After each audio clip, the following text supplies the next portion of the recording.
अध्याय 1 प्राचीन भविष्यवाणी। महाकाल के विनाश और नवभूमि में शांति की स्थापना के कुछ साल बाद वृक और संध्या ने नवभूमि को एक उन्नत और समृद्ध राज्य में बदल दिया। लेकिन हर शांति के समय में छिपी रहती है एक अनजान चुनौती। नवभूमि के पूर्व में बसे पहाड़ों की गहराइयों में एक प्राचीन भविष्यवाणी जागृत हो रही थी। पितामह शिष्य, एक महान संत आर्यमुनि, ने वृक को एक संदेश भेजा। तुम्हारी शक्तियां अब इस नए युग के लिए पर्याप्त नहीं हैं। ब्रह्मांड में एक और शत्रु है जो छिपा हुआ है।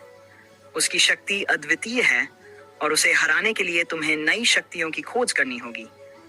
यह शक्ति है अंशुमाला, जो स्वयं सूर्य की किरणों से बनी है। इसे प्राप्त करने के लिए तुम्हें 7 द्वारों से होकर गुजरना होगा, जिनमें से हर एक द्वार पर एक नई चुनौती होगी। अध्याय 2 यात्रा का आरंभ। वृक ने बिना किसी संकोच के अपनी यात्रा की शुरुआत की। संध्या, जो अब उसकी जीवन संगिनी के साथ साथ सबसे बड़ी सहयोगी भी थी, उसे इस खतरनाक यात्रा के लिए तैयार कर रही थी। तुम्हारे साथ मैं नहीं जा सकती, ये केवल तुम्हारा संघर्ष है, उसने कहा, परंतु मैं तुम्हारे हर कदम पर तुम्हारे साथ हूँ। वृक ने अपने पुराने साथियों अर्जुन, नागिनी नाथ और बलराम से विदा ली और प्राचीन ग्रंथों में वर्णित सूर्य पथ की ओर निकल पड़ा। ये मार्ग उन्हें शक्तियों के स्रोत अंशुमाला की ओर ले जाने वाला था, जो सूर्य देवता के महल के भीतर छुपी हुई थी। अध्याय 3 पहला द्वार, अग्नि का परीक्षण। सूर्य पथ के पहले द्वार पर वृक का सामना अग्निरथ, अग्नि के रक्षक, से हुआ। अग्निरथ विशाल था। उसकी त्वचा अग्नि की लपटों से ढकी हुई थी और वह जलता हुआ त्रिशूल धारण किए हुए था। यदि तुम अंशुमाला प्राप्त करना चाहते हो तो तुम्हें अग्नि की परीक्षा से गुजरना होगा, अग्निरथ ने गरजते हुए कहा। वृक को एक उबलते हुए अग्नि के समुद्र को पार करना था। उसने अपनी अग्निधारा शक्ति का प्रयोग किया, लेकिन यह पर्याप्त नहीं था। अग्नि की तीव्रता इतनी बढ़ गई थी कि वृक को अपनी आंतरिक शक्ति पर ध्यान केंद्रित करना पड़ा। ध्यान और आत्मविश्वास के बल पर उसने अग्निरथ की चुनौती को पार किया और द्वार के दूसरी ओर निकल गया। अध्याय 6 दूसरा द्वार, जल की गहराई। दूसरा द्वार एक महासागर के भीतर था, जहां जल की देवी सिंधु देवी निवास करती थी। यह द्वार वृक को उसकी क्षमता और धैर्य की परीक्षा लेने वाला था। सिंधु देवी ने कहा, यह महासागर तुम्हारी शक्ति को निगलने की क्षमता रखता है। यदि तुम इसे पार कर सको तो तुम्हारी यात्रा आगे बढ़ सकेगी। वृक ने अपनी वरुणांक शक्ति का उपयोग किया और जल को नियंत्रित करने की कोशिश की, लेकिन महासागर की गहराइयों में एक अदृश्य बल उसे खींच रहा था। इस बार उसे अपनी आत्मिक शक्ति का उपयोग करना पड़ा। उसने महासागर की लहरों के बीच ध्यानस्थ होकर जल के प्रवाह को समझा और अंततः उस अदृश्य बल पर विजय प्राप्त की। अध्याय 5 तीसरा द्वार, वायु का संकट। तीसरे द्वार पर वायुज, वायु के देवता, ने वृक का इंतजार किया। यह द्वार आसमान में ऊंचाई पर स्थित था और वायुज ने अपनी शक्तियों का प्रयोग करते हुए वृक को आसमान से गिराने का प्रयास किया। वृक ने अपनी पवन शक्ति का उपयोग किया, लेकिन वायु की गति इतनी तेज थी कि वह बार बार असफल हो रहा था। इस चुनौती में वृक को केवल अपनी शारीरिक और मानसिक संतुलन पर भरोसा करना था। अंततः उसने अपनी सभी शक्तियों का संयोजन किया और वायुज की परीक्षा को सफलतापूर्वक पार किया। अध्याय 6 अंशुमाला की प्राप्ति। जब वृक अंतिम द्वार पर पहुंचा तो वहां एक विशाल प्रकाश मंडल था, जो सूरज की तरह तेजस्वी था। वहां खड़ा था सूर्यदेव स्वयं। वृक, तुमने सभी द्वारों की परीक्षाएं सफलतापूर्वक पार कर ली हैं, सूर्यदेव ने कहा। लेकिन अंशुमाला प्राप्त करने के लिए तुम्हें सबसे बड़ा बलिदान देना होगा। अपने भीतर की सबसे गहरी कमजोरी को पहचानना और उसे त्यागना। वृक को अपनी सबसे बड़ी कमजोरी का सामना करना पड़ा, वह था क्रोध। जब भी वृक को अपने प्रियजनों पर संकट आता था, वह अपने क्रोध को नियंत्रित नहीं कर पाता था। लेकिन इस बार उसने ध्यान किया और अपने क्रोध पर विजय प्राप्त की। अंततः सूर्यदेव ने उसे अंशुमाला प्रदान की, एक स्वर्णिम हार जिसमें सूर्य की अनंत ऊर्जा समाहित थी। यह शक्ति न केवल उसे और अधिक शक्तिशाली बनाएगी, बल्कि उसे आत्मनियंत्रण और संतुलन भी सिखाएगी। अध्याय 7 नया शत्रु। अंशुमाला की प्राप्ति के बाद वृक जब नवभूमि लौटा तो उसे पता चला कि एक नया शत्रु उभर चुका था, जो अंधकार और नकारात्मक शक्तियों का स्वामी था। तमिश्रा का उद्देश्य केवल नवभूमि ही नहीं, बल्कि पूरे ब्रह्मांड को अंधकार में डुबो देना था। अब वृक के पास अंशुमाला की शक्ति थी, लेकिन तमिश्रा की शक्तियां भी भयानक थीं।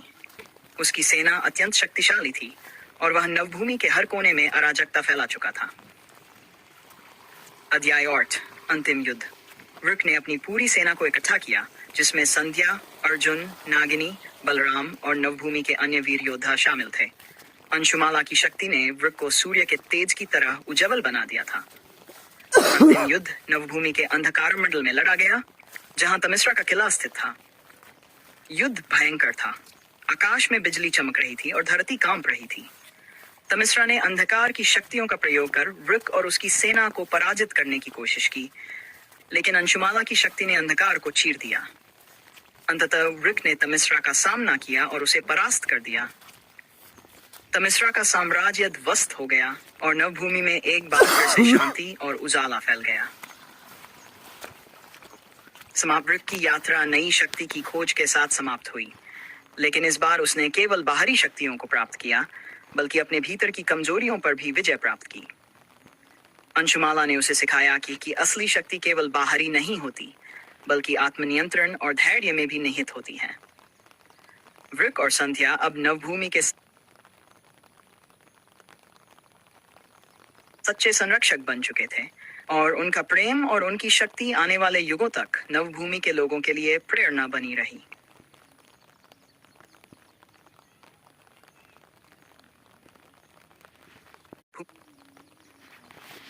नवभूमि में शांति की स्थापना के बाद भी एक छिपा हुआ रहस्य बाकी था, जो उसकी सबसे बड़ी परीक्षा बनने वाला था। उसका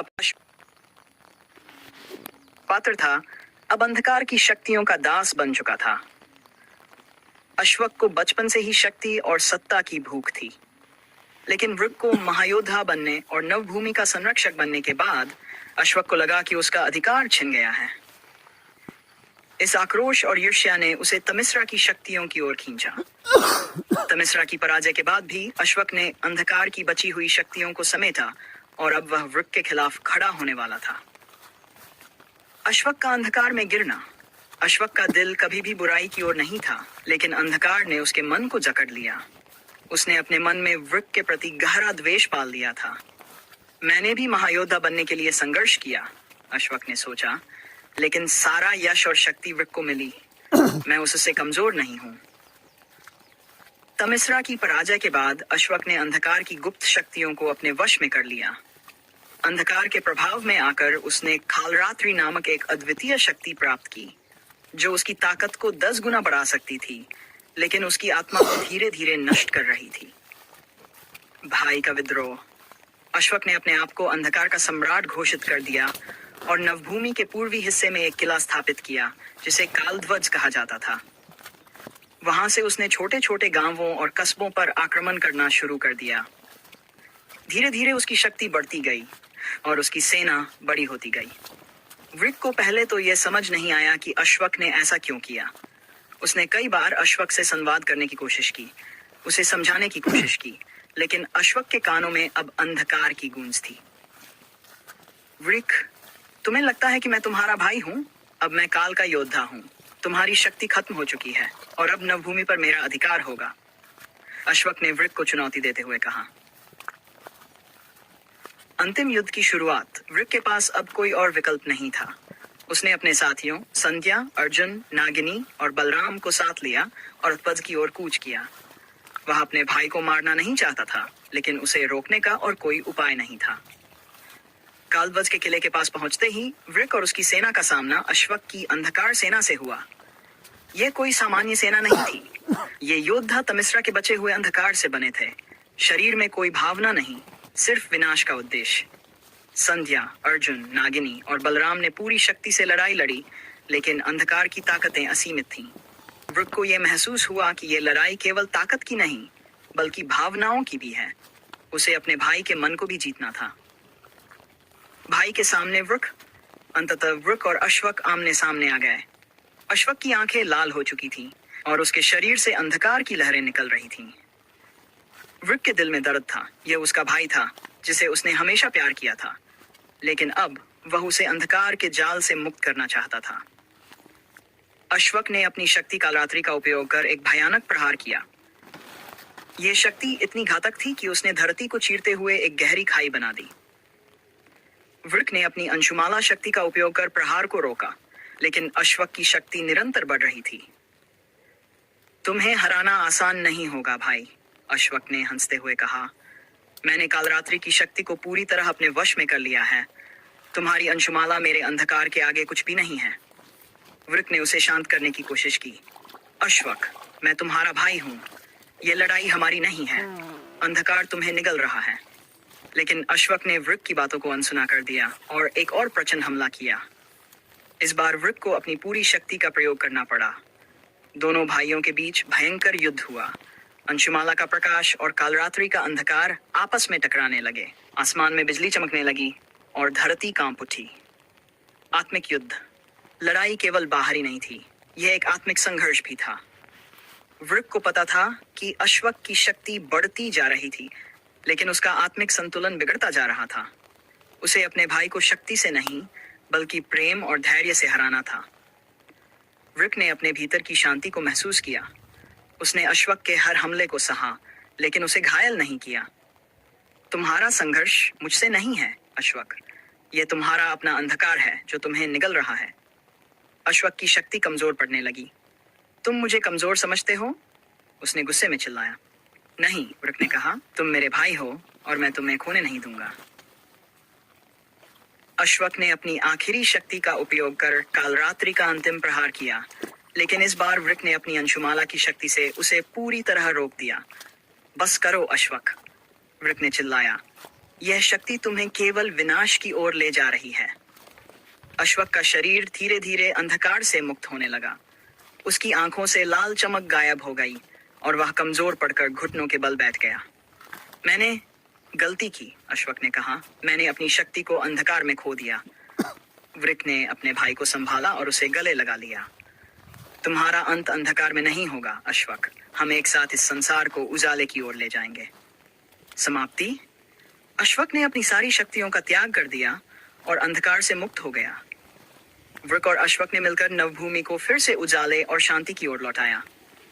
उनका यह संघर्ष केवल बाहरी नहीं था, बल्कि आंतरिक भी था, जिसने उन्हें सिखाया कि असली युद्ध हमेशा आत्मा और मन के भीतर होता है। ऐसे ही मज़ेदार कहानी सुनने के लिए हमारे चैनल को लाइक करें, सब्सक्राइब करें और आगे के एपिसोड